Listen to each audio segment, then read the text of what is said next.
एक और आम नुक्ता है राना साहब, उस तरफ आते हैं कि इलेक्शन कमीशन की जानिब से नई हल्का-बंदियाँ की गई हैं। इस पर हम कुछ सियासी जमातों के एतराज़ात देखते हैं कि वो एतराज़ात उठा रही हैं, बिलख़ुसूस पीपल्स पार्टी जेयूआईफे, और सियासी इंजीनियरिंग जो है वो इस तरीक़ाकार को करार दिया जा रहा है। तो क्या सियासी जमातों का इलेक्शन कमीशन पर सियासी इंजीनियरिंग का ये इल्ज़ाम दुरुस्त है?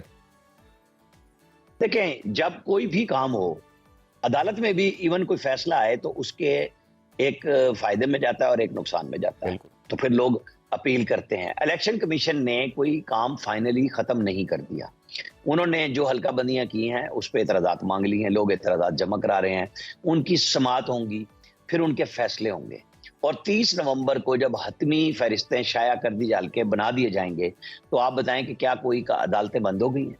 इलेक्शन कमीशन अपनी फैसले के ऊपर खुद अपीलें सुन रहा है। 30 नवंबर के बाद पाकिस्तान की तमाम अदालतों में जिसका दिल करेगा हाई कोर्ट्स में जाके, सुप्रीम कोर्ट में जाके वो चैलेंज होंगी।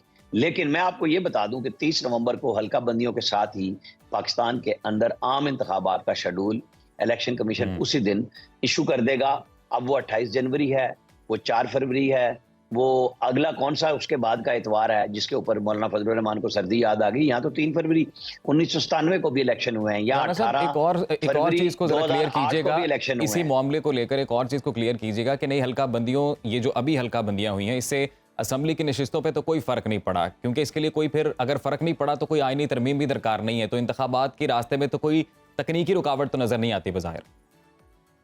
नहीं, देखें, अब बहुत सारे लोग हों और वो कहेंगे जी इतने-इतने ब्लंडर मारे हैं और वो हाई कोर्ट्स में जाएँ, उसमें हुक्म इम्तनाई भी आते हैं और उसके अंदर फिर इलेक्शन कमीशन जवाब देगा, उसके फैसले होने होते हैं। उसको तो वो जब कभी भी हल्का-बंदियाँ होती हैं, ये क्वेश्चन उठता है। हुँ। अब हल्का-बंदियों से मुराद ये नहीं है कि जो कौमी असम्बली और सूबाई असम्बली जितनी आइन में रख दी गई हैं, वो मौजूद हैं। हाँ, जो सूबों के अंदर आबादी का इनखला एक डिस्ट्रिक्ट से दूसरे में हुआ है, उसकी बुनियाद पे विद इन दी प्रोविंस, ये बात ज़हन में रख लें, अगर सिंध है, पंजाब है, बलूचिस्तान है, केपी है, तो वो वहीं पे एक ज़िले से दूसरे में किसी में सीट कम हो गई और सही। किसी में ज़ाया हो गई।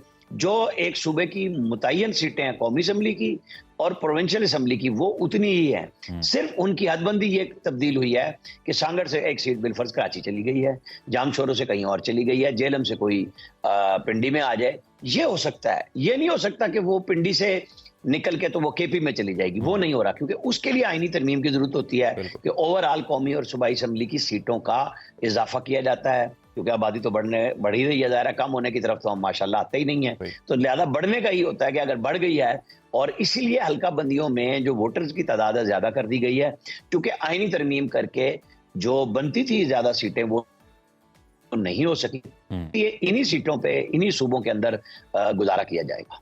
राना साहब, अदालती एक्ट पर समाअत पीर तक के लिए मुलतवी की गई है, और समाअत के दौरान चीफ जस्टिस काजी फायज़ ईसा ने इंतहाई अहम और मानीखेज रिमार्क्स उन्होंने दिए। उन्होंने अदालती तारीख के जो मुतनाज़ा फैसले हैं वो याद करवाए।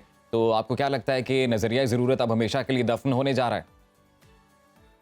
अल्लाह करे कि ऐसा हो जाए। चीफ जस्टिस साहब की ख्वाहिश है, वो अपने इख्तियारात को कोर्ट में तकसीम करना चाहते हैं। जैसे पार्लियामेंट ने कहा कि आप 3 जजेस यानी चीफ जस्टिस और 2 सीनियर मोस्ट जजेस बैठ के 184(3) के फैसले करें, और वो कह रहे हैं मुझे ज़ाती तौर पे कोई इतराज़ नहीं है।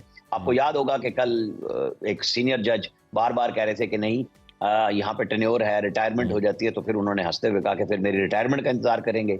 यानी कुछ जजेस की ये राय है कि ये सिर्फ सुप्रीम कोर्ट खुद फैसला करे, पार्लियामेंट को नहीं करना चाहिए, और कुछ जजेस की ये राय है कि नहीं, ये ठीक एक्ट है। अब स्टे चुके हुआ है और 9 अक्टूबर को तवक्को यही है कि उस दिन इसका फैसला हो जाएगा। या ये कानून बरकरार रहेगा या ये कानून खत्म हो जाएगा।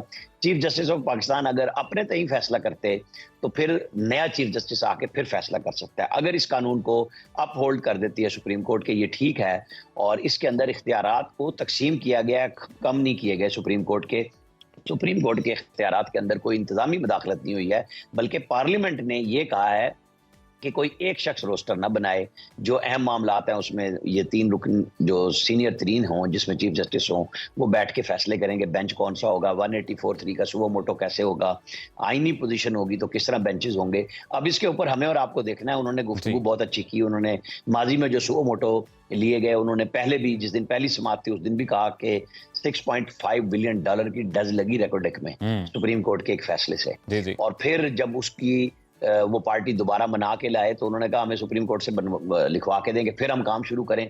तो ना हो तो फिर चीफ जस्टिस साहब ने याद किया कि उसको फिर एडवाइजरी जुरिस्डिक्शन में, क्योंकि अपील का हक नहीं था उसके अंदर, तो वो करके एक रास्ता तो बनाया गया ना कि एक आप हतमी तौर पे फैसला बगैर किसी अपील का रास्ता दिए हुए सुप्रीम कोर्ट कर दे, या तो सुप्रीम कोर्ट एक स्टे करे और फिर वो मुतलका कोर्ट्स को भेज दे। फिर तो हो सकती थी बात कि जी आप सुन लें, बिल्कुल राना साहब, और आप फिर फैसला दुरुस्त कर फरमा रहे लें, हैं। फिर जैसे जैसे हमारे ये पास आ जाए। कार्रवाई यहाँ आगे मसले बढ़ेगी, बने हैं। अदालती कार्रवाई जैसे जैसे आगे बढ़ेगी, सूरत हाल यकीनन मजीद वाज़े होगी। आप कहीं भी हो, वक्त कोई भी हो, बाखबर रहिए दुनिया के हालात व वाक़यात से।